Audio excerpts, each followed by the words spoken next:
Hello, I'm May from Thailand. Please like and subscribe. I grew up in a wealthy family, and my parents gave me everything I wanted, except freedom. My mom watched my every move, and when she couldn't do it herself, she employed someone to do it. I'm not even kidding you guys. When I was 17, I came home from school to find the house full of guests. Uninformed servers were busy loading tables with all kinds of food. Mom, what's going on? May, darling, come sit next to your father and I. Sitting across from Mom was a scrawny-looking boy about the same age as me. May, the king and queen are here to ask for your hand in marriage. This is their son, your future husband. I burst out laughing, but stopped when I realized that no one else was laughing with me. Wait, you're serious? Yes, now say hello and behave yourself. I shot from my seat and grabbed the table. I will flip this table over, Mama. Stop this nonsense, May. No, tell them to leave now. When Mom said nothing, I tried to lift the table, but it wouldn't budge. So I grabbed the tablecloth and yanked it. Oh my goodness, May! Look at what you just did. The king is covered in soup. He looked hungry. A dozen servers scrambled to clean the mess while Mama fussed over the drenched old man. After 1,000 apologies from Mom, the king and his guests left. For the next couple of weeks, things were very tense at home, and Mom hardly spoke to me. I buried myself in schoolwork, and soon I forgot all about the boy and his royal parents. One day at school, I was about to open the library door when someone pushed it from the inside, knocking me over. Ugh, the boys at this school, always in a frickin' hurry. Who are you calling a boy? You? Who else? Maybe you should watch where you're going next time. Anyway, here. The boy extended his hand to help me up, but just as I was about to take it, he took his hand back, smirked, and walked away. What was his problem?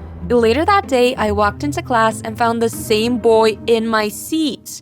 It's you again. Can you get off my seat? Shh. Did you just shush me? Yes, I did. So what? I grabbed his books and threw them on the floor. Hey, that's not nice. Just then, our teacher walked in to find us just about to go at each other. Causing trouble already, Lunar? Isn't Lunar a girl's name? I thought you were a boy. The whole class started to laugh. It's then that I realized how red Lunar's face had turned. She looked offended a little, then burst out laughing with the rest of the class. I was so embarrassed by my big mouth. As weeks went by, I realized that Lunar was really sweet and thoughtful.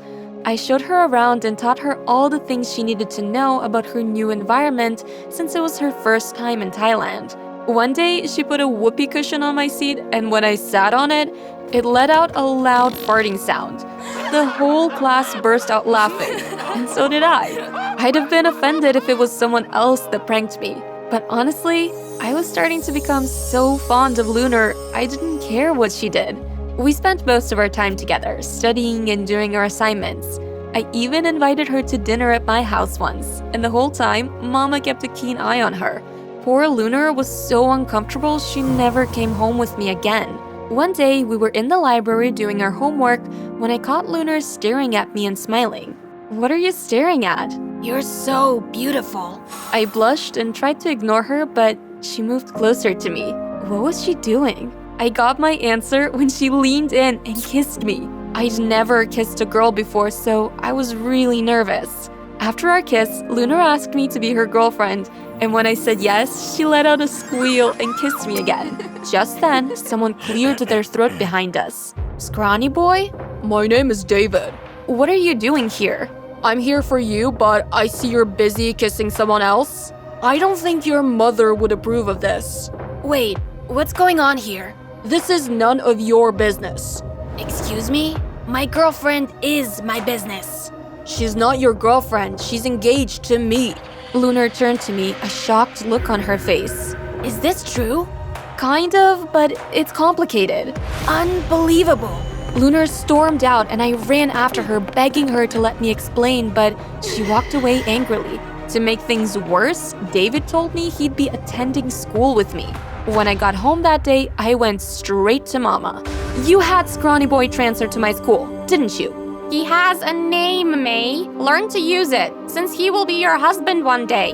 Never! You should be happy that he transferred to your school just for you. The two of you will get to know each other better. I get good grades, and I have a great future ahead of me. You already know I plan to go to a college abroad. You can't do this to me. Grades aren't everything, May. And a girl needs a husband to have a great future. I cannot believe you just said that. Seriously, what century was my mother from? Ugh. The next morning, I woke up to find a limousine waiting to take me to school. Hurry up and get ready, May. You don't want to keep David waiting. I tried to protest, but as usual, Mama got her way. From that day on, I rode with David to and from to school. Lunar barely spoke to me, and every time I tried to explain myself, David or one of his guards would pull me away from her. I finally decided I'd had enough of Mama and her controlling ways, so I decided to sneak out and go see Lunar. As soon as I left my house, a black car pulled over me and the window rolled down. David, what do you want now? I know you're going to see Lunar. Yes, I am, and you can't stop me. I bolted down the street and David drove after me, hooting and shouting at me to stop. May, watch out for the ditch.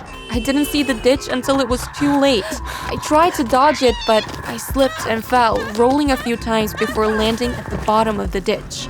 I woke up to several hands touching me. I was confused for a minute until I realized that I was lying in a hospital bed. May, you're awake. Mama hugged me as she cried on my shoulder. Behind her were two ladies smiling at me. One was holding a measuring tape while the other was holding several wedding gowns. Mom, what's going on? You were in an accident, dear. David saved you. Isn't he great? David didn't save me. He's the reason I fell down that ditch. And who are these people? Oh, these ladies are from the bridal shop. They're here to fit you with your wedding gown. I'm so glad you're awake. Mom went to hug me again, but I shoved her and jumped out of the bed. Were you taking my measurements while I was asleep? You're all crazy. You need to try on these dresses now. I tried to leave, but Mom grabbed my hand and started to undress me. Mama, stop. I already told you I don't want to get married. You're being so selfish. Mama stopped and furiously glared at me. Is this because of that girl you've been fooling around with? What? Of course David had told her about Lunar. You need to forget about her. But I love her, Mama. You won't after you watch this. She pulled out a video of Lunar talking to the camera, her face emotionless. I hate you, May. You're a coward and a liar. We're over. No, this can't be. Lunar would never do that to me. Seeing Lunar break up with me on video broke my heart. I tried calling and texting her about 1,000,000 times, but all I got was radio silence. For the next couple of days, I watched as my mother got busy preparing for the wedding. I hated everything about it. Mama tried to cheer me up, but all I did was stay in bed and cry. My face was so puffy, I was sure I'd look ugly in my wedding photos. At the altar, I couldn't control my sobs. I cried and snorted into my bouquet. David tried to comfort me, but I pushed him away so hard he fell into his best man. Who was that guy anyway? I'd never seen him before. I held my breath when the wedding officiant asked if anyone was opposing mine and David's union. I closed my eyes and wished Lunar would burst in and just whisk me away. Just as the officiant was about to continue talking, someone in the crowd lifted their hand and stood up. I object. I turned at the familiar voice, and I couldn't believe my eyes. Mama? Of all the people to object to my wedding, Mama was the last person I expected to see. May, I have a confession. I offered Lunar a lot of money to leave you. I was speechless. I knew Mama was desperate to see me marry David, but I didn't know just how far she was willing to go. I thought your relationship with her was just you trying to make me angry. But seeing how sad you've been since she left, I realized my mistake. I'm so sorry, honey. Please go and look for her. You have my blessing. It's too late, Mama. She already left me. You're wrong. Lunar, you're here? Yes, and I have something to say. She walked down the aisle carrying a black bag and dropped it in front of Mama and Papa. It was full of cash. That day David took you away, your mother offered me money. She asked me to stay away from you, but I couldn't. I love you, May. Please, don't marry David. I ran towards Lunar and kissed her in front of everyone.